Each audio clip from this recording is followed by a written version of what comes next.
Damai sejahtera Allah Bapa yang melampaui segala akal, itulah kiranya menyertai hati dan pikiranmu di dalam Kristus Yesus Tuhan kita. Amin. Jemaat yang terkasih di dalam Kristus Yesus, kita sama-sama buka firman Tuhan untuk kita pada ibadah sore hari ini, yaitu yang tertulis di kitab Rom pasal 8 ayat 26 sampai dengan ayat 30. Kita sama-sama mendengarkan firman Tuhan. Demikian juga Roh membantu kita dalam kelemahan kita, sebab kita tidak tahu bagaimana sebenarnya harus berdoa. Tetapi Roh sendiri berdoa untuk kita kepada Allah dengan keluhan-keluhan yang tidak terucapkan.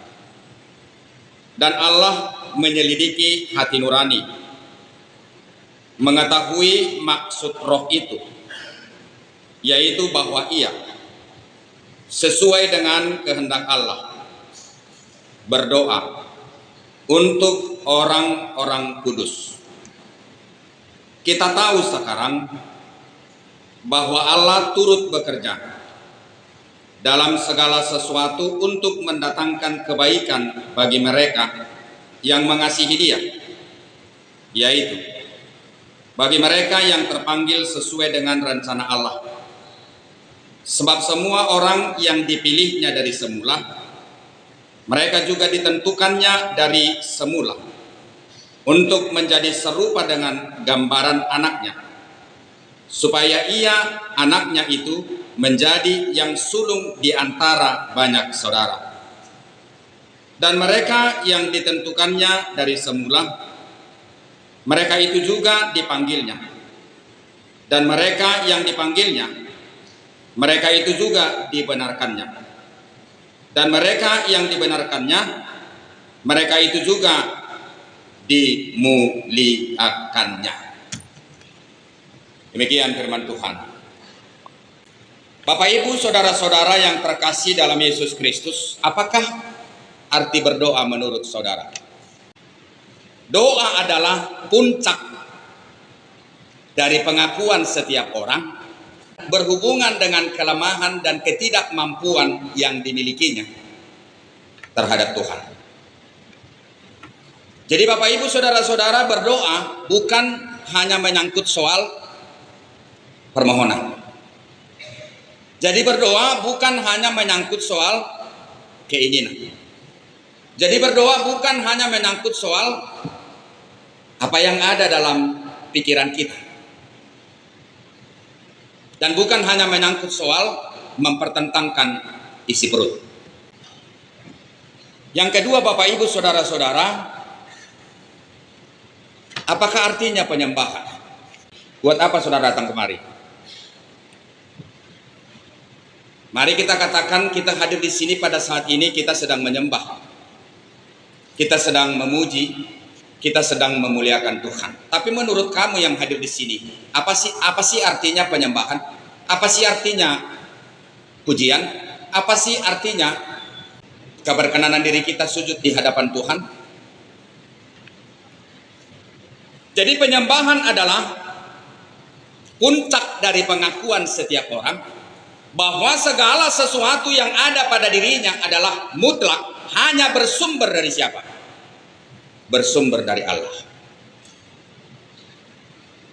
Dan segala sesuatu yang ada pada dirinya bukan semata-mata itu datang dan menjadi bagian daripada dirinya atau menjadi miliknya oleh karena kekuatan dirinya, oleh kemampuan yang ada pada dirinya, oleh kepintarannya, atau banyak hal yang menurut kita sebagai faktor pendukung yang ada pada diri kita hingga kita bisa menggenggam apa yang ada pada diri kita pada saat ini. No.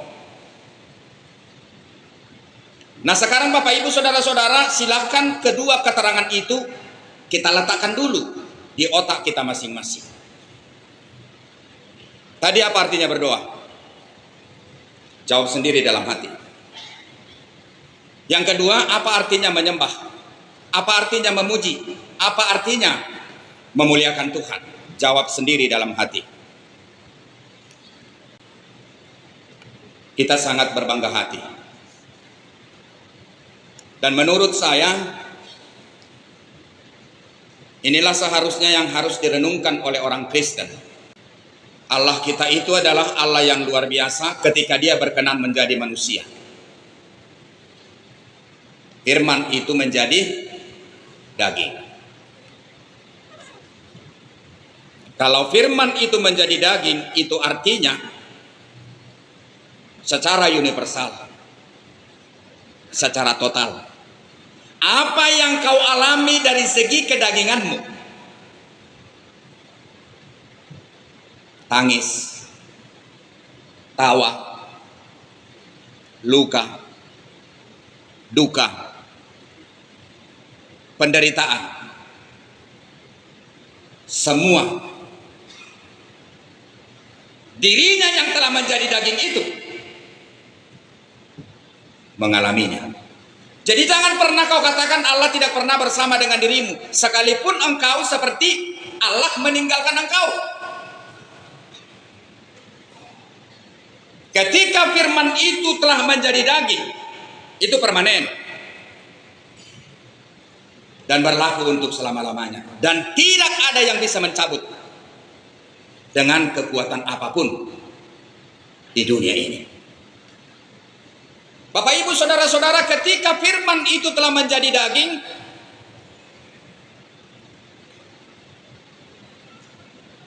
Dia juga menyediakan tempat bagi kita dengan melayakkan kita. Walau tak layak hidupku. Dan kini aku heran kenapa Allah melakukan itu kepada diriku. Bapak Ibu saudara-saudara, dari segi praktis, siapa kau sekarang dengan keadaanmu?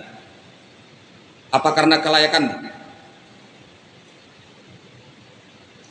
Kau bisa sekarang hadir di medan ini, kau mungkin sedang kuliah, kau mungkin sedang kerja, atau posisimu bagus, atau kau disegani banyak orang. Bapak Ibu saudara-saudara, tidak ada siapa-siapa tentang kita. Yang ada pada diri kita siapa? Kristus. Firman itu telah menjadi daging. Demikian Bapak Ibu saudara-saudara, akulah jalan kebenaran dan hidup, tidak ada yang sampai kepada Bapa kecuali melalui aku. Dan itu bukan menyangkut soal Taurat, dan itu bukan menyangkut soal perbuatan baik. Sekalipun engkau sebagai orang Kristen harus berusaha dan berjuang di dalam roh untuk melakukan perbuatan baik. Tetapi orang Kristen tidak lagi perbuatan baik yang menjadi ukuran bagi Allah untuk menerima dia layak atau tidak menjadi warga kerajaan Allah. Adakah yang baik dilakukan penjahat yang di sebelah kiri kanan Allah itu? Gak ada. Yang ada hanya apa? Pengakuan. Kau tidak pantas mengatakan seperti itu. Kita yang layak menerima hukuman ini karena dia tidak berdosa, kita yang melakukan dosa. Lalu Kristus mengatakan, mulai hari ini aku dan kau akan bersama-sama di mana? Di paradiso. Bapak Ibu saudara-saudara, itu yang Tuhan inginkan dari kita dalam keberadaan kita hidup di dunia ini, dengan segala sesuatu yang ada pada diri kita, termasuk kebobrokan kita, karena kita tidak ada yang benar. Pada dasarnya manusia itu adalah pendosa dan telah kehilangan kemuliaan Tuhan. Apa yang menjadi kebanggaan kita Bapak Ibu saudara-saudara? Dia menebus kita dari ketidaklayakan kita, dia menyediakan tempat bagi kita, dan kita dilayakkan menjadi warga kerajaan Allah. Tapi baca nats ini, ternyata bukan hanya itu, Allah juga mendoakan kita. Ternyata Allah juga mengutus sebuah pribadi untuk senantiasa mendoakan kita.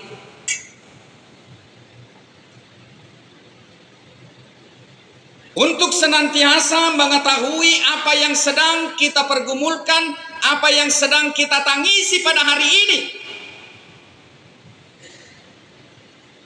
Mungkin engkau tadi berangkat dari rumah dengan sebuah pergumulan yang besar, tapi kau harus yakin, ketika pada saat ini mulutmu seakan-akan tertutup, ketika hatimu tidak mampu mencerna, ketika pikiranmu tumpul, ketika segala sesuatu yang boleh kau berdayakan dari apa yang ada pada dirimu lumpuh, ketika engkau menyerahkan diri dan meneteskan air mata di sini, Roh Allah itu ada di sampingmu mendoakan dirimu. Itulah yang menjadi keistimewaan kita. Untuk apa? Supaya keberadaan daripada anak Allah Yesus Kristus yang telah melayakkan kita, firman yang telah menjadi daging, benar-benar menjadi anak sulung, agar dia benar-benar menjadi anak sulung di tengah-tengah mereka, di tengah-tengah kehidupan kita, agar pribadi Kristus itu benar-benar hidup, agar pribadi firman itu yang di dalam Kristus itu benar-benar nyata dan berbuat di dalam diri kita masing-masing. Bapak Ibu saudara-saudara, untuk menjadikan diri kita bisa tahu bagaimana ya Roh Kudus mendoakan aku dengan segala pergumulanku yang sedang aku hadapi sekarang ini. Bagaimana ya aku tahu ada pribadi tertentu yang ternyata Tuhan tugaskan, Tuhan utus senantiasa untuk ingin tahu tentang segala pergumulan yang sedang aku hadapi pada hari ini. Dan dialah yang mengetahui hati nurani itu yang ada pada diriku. Dan Roh itu yang menyampaikan apa yang tidak bisa aku keluhkan di dalam doaku kepada siapa? Kepada Allah. Ada 3 pekerjaan besar yang sepertinya sangat gampang dilakukan. Tapi ternyata jika kita jujur, itu adalah pekerjaan yang sangat sulit dilakukan. Yang pertama adalah melihat.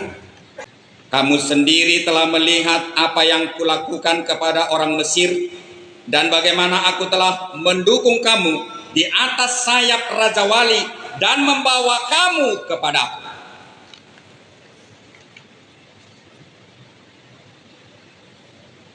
Kenapa begitu sulit melihat? Kita sering, apa yang kita ucapkan tidak sesuai dengan apa yang kita lihat.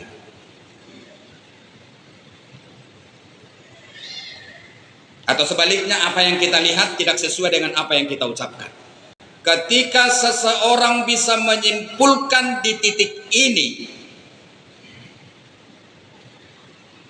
siapa dirinya dengan segala keberadaan yang sedang dia genggam, siapakah yang menghantarkan dirinya, dan siapakah yang memberkati dirinya, dan siapakah yang menguatkan dirinya. Ketika itu benar, engkaulah orang yang paling bahagia. Tetapi ketika salah, engkaulah orang yang paling menderita. Ketika engkau boleh menyimpulkan hingga di titik ini hanya karena anugerah, hanya karena kasih karunia, hanya karena belas kasihan Tuhan, hanya karena cinta kasih Tuhan terhadap diri saya, sehingga saya ada dengan keadaan saya seperti ini, engkaulah orang yang paling berbahagia.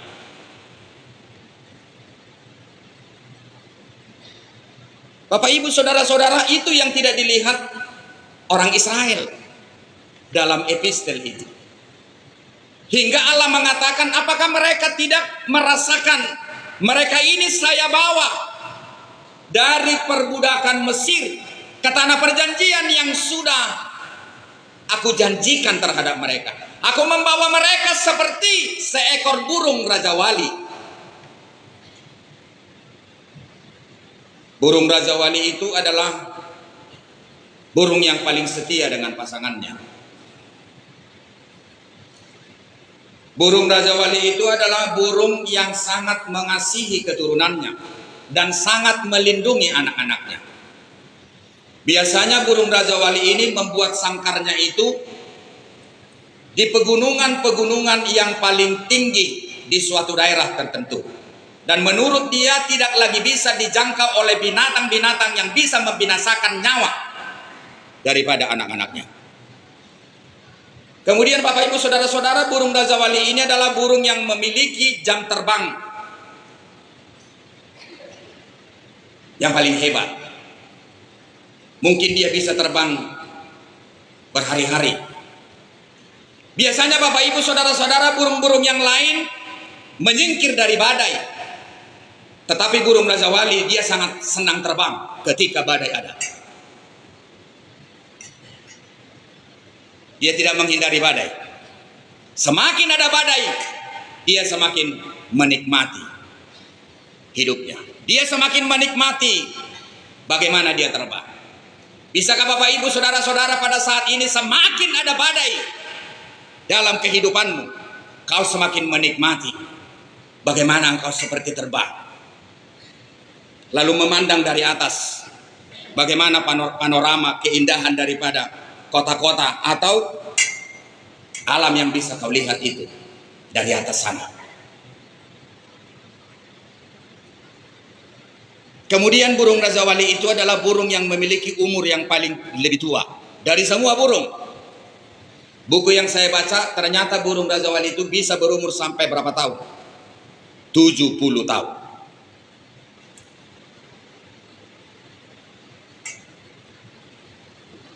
Bapak Ibu Saudara-saudara, ini yang tidak dirasakan siapa?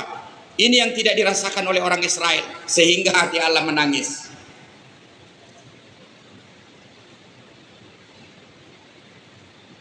Lalu Allah mengatakan kepada umat ini dalam bahasa Batak dikatakan marsaro. Kalau saya menerjemahkan itu dalam bahasa Indonesia, terkadang dalam hidup ini perlu ada interval.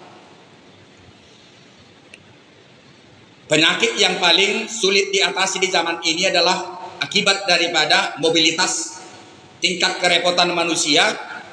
Justru manusia jadi diatur pekerjaan, bukan lagi manusia mengatur pekerjaan. Jadi banyak sekarang orang dieksploitasi apa? Pekerjaan. Sehingga pekerjaan bukan menjadi sebuah kenikmatan. Sehingga pekerjaan bukan lagi menjadi aktualisasi diri. Tetapi pekerjaan telah menjadi sebuah alat pemerkosaan bagi siapa? Bagi manusia. Dan mengorbankan apa? Kesehatan manusia itu sendiri. Mengorbankan apa? Kebahagiaan manusia itu sendiri. Padahal sebenarnya Tuhan mengatakan kita bekerja untuk apa? Justru supaya kita lebih menikmati hidup ini. Jadi ketika saudara kerja, tapi saudara tidak menikmati hidupmu, tinggalkan saja pekerjaanmu itu.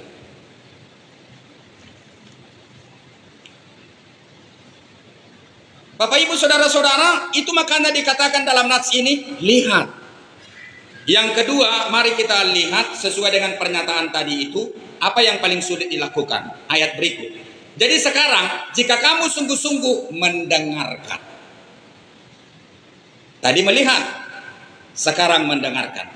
Ternyata mendengar itu sepertinya gampang. Tapi ternyata mendengar itu adalah sesuatu pekerjaan yang paling sulit. Apa yang telah dilakukan oleh Allah, apa yang telah dinyatakan oleh Allah, apa yang telah difirmankan oleh Allah, masuk telinga kanan, keluar telinga kiri. Itulah yang terjadi bagi umat Allah ini. Sehingga Allah itu mereview kembali. Dengan cara apa? Interval. Dengan cara apa? Meditasi. Dengan cara apa? Mengambil napas sejenak. Marsaro. Dalam hidup ini perlu. Dan setelah kita mampu melihat, setelah kita mampu mendengar, maka kita akan mampu berkata-kata. Doamu tidak akan mungkin baik ketika engkau tidak punya pengalaman tentang Tuhan yang kau yakini dalam hidupmu. Bergaya Busdoho. Kau tidak akan mungkin bisa menuliskan bagaimana Allahmu itu seperti sebuah puisi yang indah. Ketika engkau tidak punya pengalaman, tidak punya penglihatan, tidak punya pendengaran tentang Allah yang kau kenal dalam hidupmu. Walaupun kau telah menjadi ratusan tahun menjadi seorang Kristen. Jadi Allah mau Bapak Ibu Saudara-saudara, perjalanan hidup ini bukan hanya sekedar historis, bukan hanya sekedar sejarah, tapi perjalanan ini adalah perjalanan iman. Dan segala sesuatu yang kita kerjakan, biarlah itu menjadi pengalaman iman. Pacaran sekalipun, buat itu menjadi perjalanan iman. Supaya ketika engkau putus atau diputusin, atau kau yang mutusin, kau nggak ambil tali atau ngambil baygon.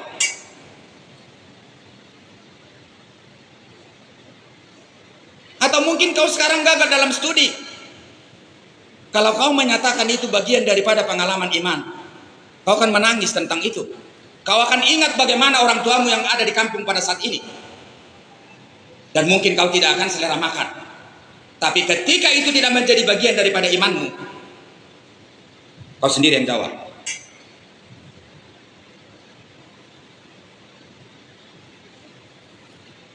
Bapak Ibu Saudara-saudara, itulah yang harus kita kerjakan dalam firman dalam kitab Rom ini, sebab kita itu telah dipilih. Jelaskan dalam ayat yang kita baca tadi itu. Demikian juga Roh membantu kita dalam kelemahan kita. Sebab kita tidak tahu bagaimana sebenarnya harus berdoa, tetapi Roh sendiri berdoa untuk kita kepada Allah dengan keluh-keluhan yang tidak terucapkan. Jadi oleh keterjatuhan nenek moyang kita yang terdahulu, Adam dan Hawa, sebenarnya kita telah terbentuk menjadi sebuah tanda kutip habitat yang memiliki karakter yang selalu pengen melakukan pemberontakan terhadap siapa? Allah. Dan disitulah kelemahan kita Bapak Ibu Saudara-saudara. Pada saat ini kita diampuni, pada saat ini juga kita telah melakukan dosa. Itulah titik kelemahan kita. Itu sebabnya Bapak Ibu Saudara-saudara, tidak ada yang sempurna berdoa. Kalau ada pun orang lain berdoa seperti membawa dirinya sampai ke sorga, belum tentu itu doa yang benar. Tapi doa yang benar adalah ketika kita mengakui kelemahan kita. Apa yang terucap dari mulut kita, kita nyatakan itu adalah dibantu siapa? Dibantu Roh yang mendoakan kita. Untuk itu Bapak Ibu Saudara-saudara, jangan pernah katakan pada dirimu, aku tidak tahu berdoa. Ketika engkau mengalami pergumulan besar, cukup diam dan yakini ada Roh yang berdoa untuk dirimu. Tapi tetap belajar untuk berdoa, dan itu jauh lebih sempurna. Mungkin kata-kata dari Roh Kudus, air mata dari dirimu. Bapak Ibu Saudara-saudara, dan Allah yang menyelidiki hati nurani mengetahui maksud Roh, yaitu bahwa ia sesuai dengan kehendak Allah berdoa untuk orang-orang yang kudus kita. Kita tahu sekarang bahwa Allah turut bekerja dalam segala sesuatu mendatangkan kebaikan bagi mereka yang mengasihi Dia, yaitu bagi mereka yang terpanggil sesuai dengan rencana Allah. Engkau merencanakan kebaikan, yakinilah Tuhan sebenarnya jauh lebih ingin dan jauh lebih bercita-cita supaya engkau menjadi baik. Sebab semua orang yang dipilihnya, kau, dia, dan aku, mereka juga ditentukannya semula untuk menjadi serupa dengan gambaran anaknya, supaya kita sama dengan Allah, segambar dan serupa dengan Allah. Kenapa supaya segambar dan serupa dengan Allah? Sebab oleh keterjatuhan manusia, oleh Adam dan Hawa, yang dahulunya kita dicipta dan segambar dan serupa dengan Allah, baiklah kita menciptakan manusia itu segambar dan serupa dengan Allah, telah tercoret oleh keberdosaan kita. Lalu di dalam Kristus, firman yang telah menjadi manusia, gambar itu kembali diperbaharui, supaya ia, anaknya itu, menjadi yang sulung di antara banyak saudara. Dan mereka yang ditentukannya dari semula, mereka itu juga dipanggilnya. Dan mereka yang dipanggilnya, mereka itu juga dibenarkannya. Dan mereka yang dibenarkannya, mereka itu juga dimuliakannya. Hebat Bapak Ibu Saudara-saudara. Kita tidak hanya dipilih, kita tidak hanya dibenarkan, kita tidak hanya diajari untuk berdoa. Dia bukan hanya mengurusi tentang hati nurani kita. Dia tidak hanya mengurusi apa yang tidak bisa kita ucapkan oleh ketidakmampuan kita, oleh keberdosaan kita. Tetapi ayat terakhir itu yang sangat luar biasa. Di samping kita dibenarkannya, kita juga dimuliakannya.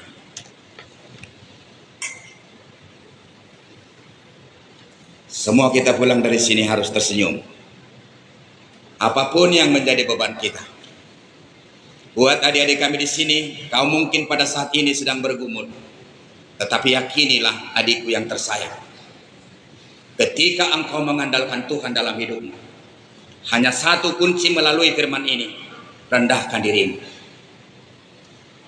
Kunci yang kedua, jangan pernah engkau datang menghadap Tuhan dengan segala keberadaan yang bisa kau dahulukan. Tetapi datanglah menghadap Tuhan dari ketiadaanmu. Datanglah menghadap Tuhan dari kekosongan dirimu. Datanglah menghadap Tuhan dari ketelanjanganmu. Tuhan akan menyempurnakan engkau. Apapun yang kau inginkan, apapun yang kau cita-citakan, bahkan siapa kau dengan keberadaanmu, ucapanmu, perilakumu, berkat yang kau terima dalam hidupmu, Tuhan akan sempurnakan. Mungkin engkau adalah orang yang paling bejat dulunya. Tapi ketika engkau hadir di hadapan Tuhan, bukan kebejatanmu yang dilihat Tuhan, tapi kehadiranmu. Selamat membekali diri. Selamat bergumul. Selamat menyambut kasih karunia Allah yang luar biasa. Mari kita berjalan bersama. Sujud dan merendahkan diri. Tidak membawa apa-apa, hanya membawa hati kita yang rapuh. Dan kita percaya di waktu yang Tuhan sediakan, kita akan pulang dari sana membawa berkat kehidupan yang luar biasa. Kristus kita itu hebat.